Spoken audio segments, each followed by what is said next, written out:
Hello and welcome back to the Melge Gaming YouTube channel. Today I'm going to spend a bit of time teaching you how you can take some stream footage and edit it down into a quick highlight reel or short compelling video.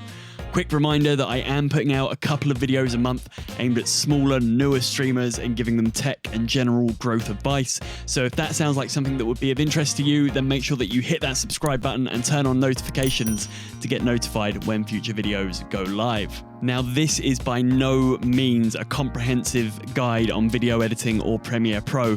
If you're looking for more in-depth information about Premiere Pro or video editing in general, I recommend that you go and check out A Sarcastic Brit.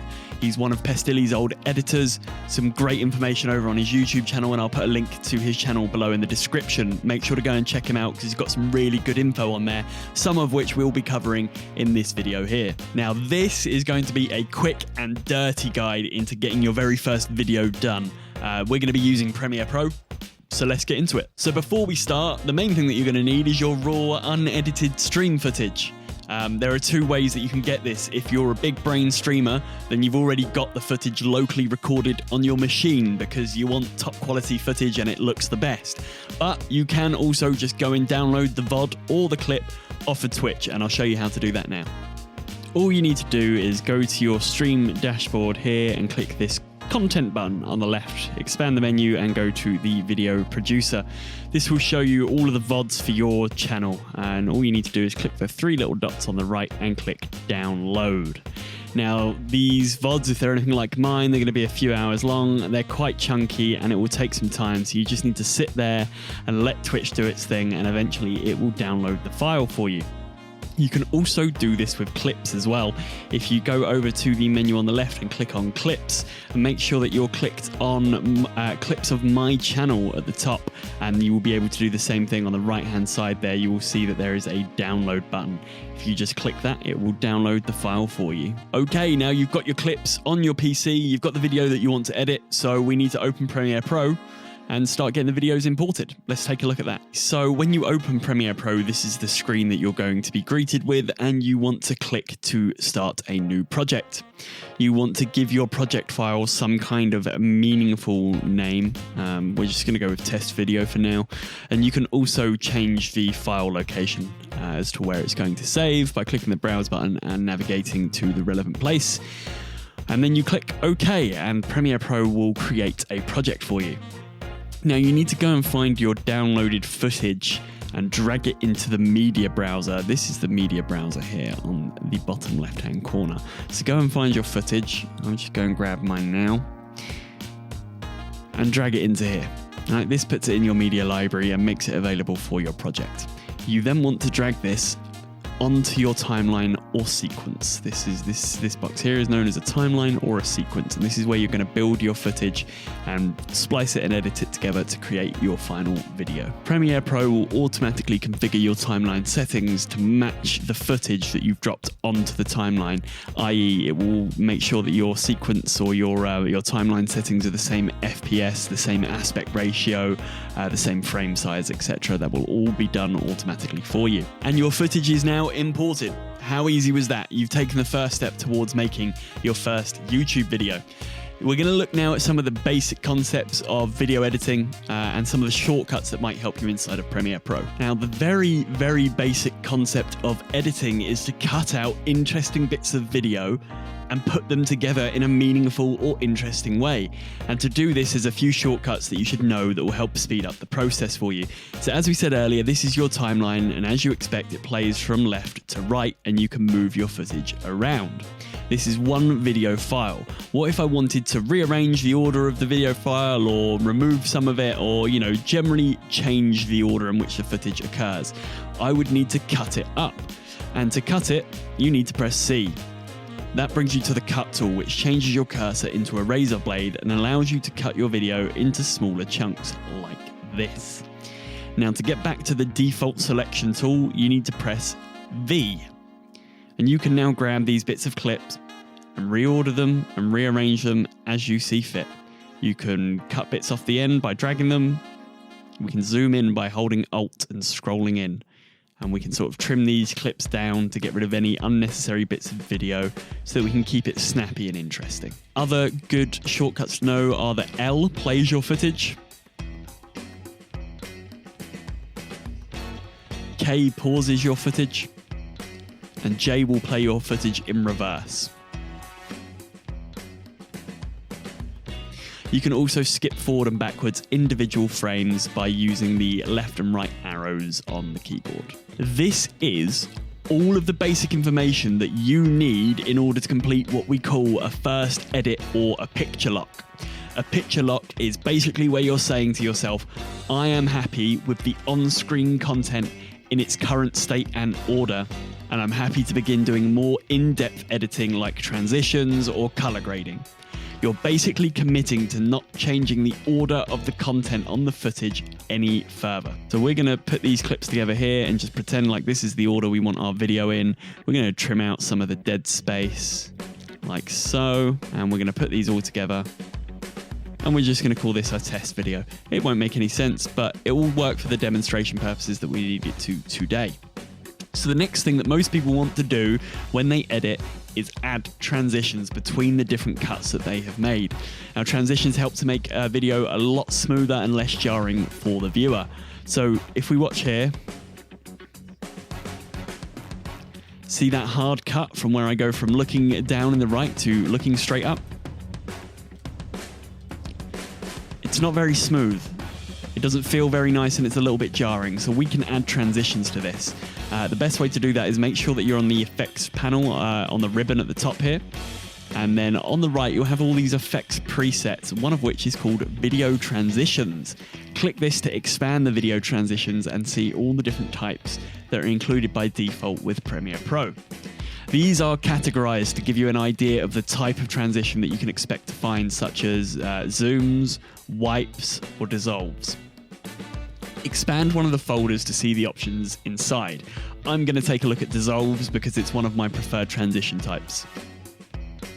Inside dissolve, we have a number of options. I suggest you play with a whole load of transitions to get a good idea of what they are and how they look. Personally, I'm just going to use a cross dissolve here, which will fade one clip out as it fades another in. And all we have to do is drag that down to our timeline and drop it between the two clips. And if I zoom right in here, you'll be able to see the cross dissolve. Let's have a look at what that looks like. See how it now fades between the two clips where I'm looking down right and where I'm looking up? And we can increase the duration of that fade to make it longer, smoother, and more subtle. Like so. And that is how you apply a transition. And as I said, there are lots of transitions. You can edit the transition length. You don't have to necessarily put it between two clips. Some transitions work best at the end of one clip or at the start of the following clip. There are lots of options here. Once you've settled on a transition, you just simply drag it, drop it, and play around with it until you're happy with it. Now, you can get extremely creative with your transitions, and you're not limited to the ones that you see here that come as default with Premiere Pro.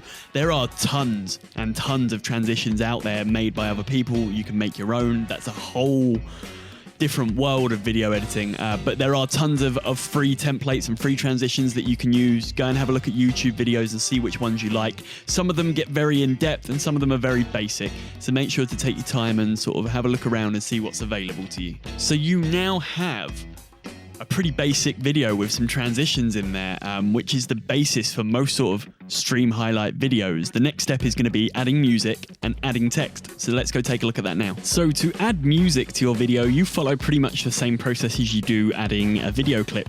You need to go and find yourself an audio file and drag it into the media browser. Once it's there, you just drag it onto its own audio track. Now you notice here in the timeline, see this split here?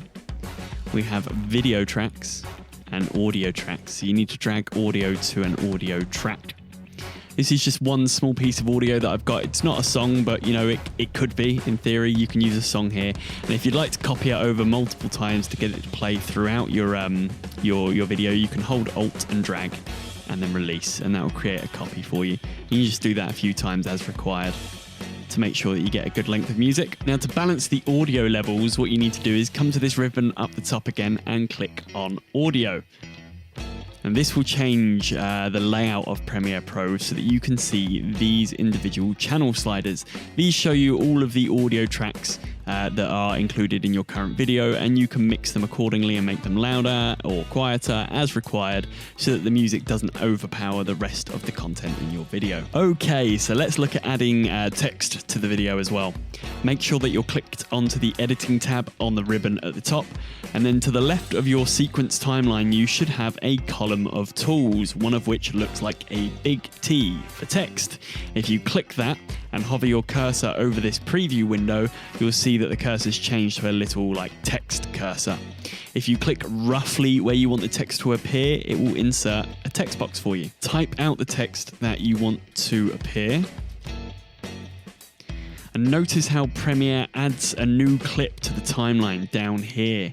And this is basically your text clip, which you can move around, so you can, make it earlier in the video, make it later in the video, make it last longer or shorter as required. Now, to edit the text itself, you'll need to make sure that you're on the effects control panel in this dock in the top left-hand corner. Once you're on the effects control, you can expand this text. And you see it says there in brackets, this is a test, to tell us exactly which bit of text we're editing. If I was to add another bit on here that said second test, you'd notice we get another new text line here. Let me just click off. It will update saying second test, and this is a test. So you can see quite clearly which one that you're editing. If you expand it down, you'll see all of the options, some of which you'll be used to, like the font. So I'm a big fan of Lato. That's what we're going to use here. This is something that I use a lot, which is actually the letter spacing. I like to increase my letter spacing when I use Lato to about 100. And as you can see, it just puts a bigger space between each letter, and I think it just looks a bit more pronounced and defined, which is lovely. You've got all your normal options that you might expect for text. You can convert it to all caps, superscript, subscript, bold, italics, and all the rest of it, as well as your alignment too. You can also fill the text in a different color of your choice. And you can also add a stroke line to it. So you see how it's adding a white outline around the text as well. You also do backgrounds, shadows, and a lot. But for the basic of adding text, this should cover it for you. All you need to do is add your text, select a nice font, space it out a little more if required, and select the relevant colors. It's also worth noting that you can also apply transitions directly to text clips in the sequence. So let me just show you what that might look like. If we go back to the effects option on the ribbon, open up video transitions and a dissolve. Let's take our trusty cross dissolve and pop it on the front. And this should now fade in. And when it reaches the end of the clip, it just disappears, it cuts straight away, whereas we can add another cross dissolve on the end and have it fade out.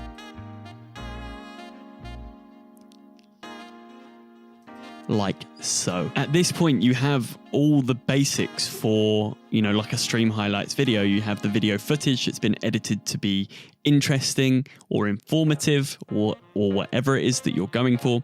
You have some music behind it, and you have some text on there. So now I'm going to show you how you can export your video in a format that's good for YouTube. And the first thing you need to do is to tell Premiere Pro how much of your timeline you want to export. Obviously, we've got a lot of stuff here. Maybe you don't want to export it all. Maybe you do. But Premiere Pro doesn't know until you tell it. So the first thing that we're going to do is take our cursor all the way back to the start of the timeline, and we're going to select this left parentheses here, which is called a mark in. And that puts a mark at the in point of your video, the start of the footage you're about to export. Now come down and find the very end of the footage. Now it is important. You see how if I'd have exported right here, I'd have cut off this last piece of footage. It is important to zoom in and make sure you get the very last frame of your video, and then click the right parentheses, which will mark the out point at which Premiere Pro will stop exporting footage. Now to begin the export process, press Ctrl and M, which will bring up the media queue. Click on the output name and set the file name accordingly. So, name it something meaningful like Premiere Pro Video, if you can spell.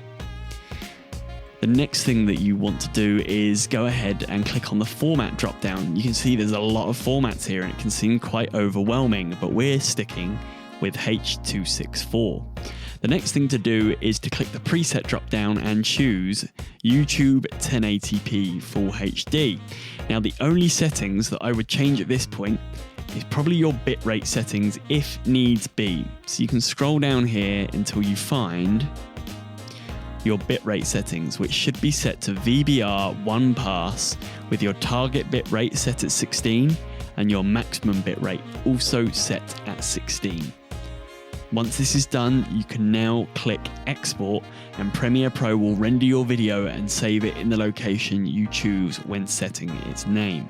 And that's it. That is the very, very fast, very basic outline of how you can edit a video using Premiere Pro.